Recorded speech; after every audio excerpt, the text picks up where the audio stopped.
This tutorial will give you an overview of the Bonsai ad tool called the Bonsai Canvas.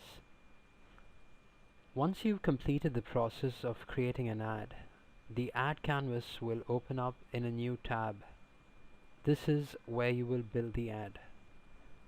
On the left top, you have the global tools like Save, which is used to save any changes, Preview, which will be used to preview the ad as it's being built, Publish, which is used to make the ad live. The next one is Add Code. This is used to generate the ad code or the ad tag. And the next one is for Undo and Redo. Now, below that you have the Pages tab. If I click on it, that opens up the pages that make up this ad. In this example, it is an expandable ad, and so by default you have a banner page and the expandable page. Now, the banner page is selected right now. If I click on the expandable page, you will see the difference in the page size. Now, in between that you have the loading page, which is the page that appears when a banner is clicked and the expandable is being loaded. Clicking on the Pages tab again will collapse that tab. Below this you have the elements. Now, elements are the building block of the ads. Here you've got various elements that are available to you and are bifurcated by their behavior. An element needs to be dragged onto the canvas. For example, I am pulling in a button, and if you see, this then opens up the settings panel for that element. So this opens up the settings which has the properties for this element, which can then be modified. Now, for the element that has been selected, I can also go to the Actions tab. Now, Actions lets you configure an action to be fired when a specific event is triggered on the element.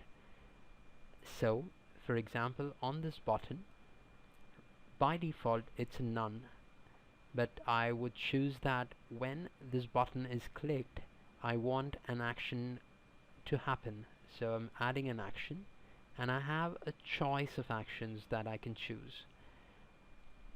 So I could choose Open URL, which will then help me open a URL. And I hit on OK, and the action has been added. The next tab is the Animations panel.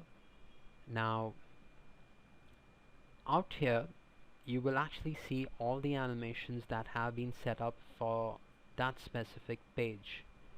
So for page 1, I would know all the animations that have been set up. Now, settings and the Actions tab are specific to the element that's on focus, but animations will show you the list of animations that have been set up for this page, but the animation is set on the element that is selected, and hence it is specific to that element. So now for this button, I could select a choice of animations available and then just hit on Add. So let's say it's sliding, and I just hit Add, and I have the properties for that animation. By default I have some values which I can change, and then I hit OK. I can also preview this, so you could see that on the canvas I can see the preview of the animation that has been set up. Now, to the bottom I have this bar which gives me the name of the ad that we're working on, the format of the ad, whether if it's a banner, an expandable, an interstitial, or a landing page. You have the option of reference lines, which can be switched on or switched off. So it's off by default. I can click and switch it on. This helps me in setting up the position of an element within the canvas. Let's switch that off. I have the canvas zoom, wherein I can choose to zoom in or zoom out the canvas. I can also click and hold and pan the canvas. This is a basic overview of the canvas, so we will deal with each of these tabs in detail in the next tutorials.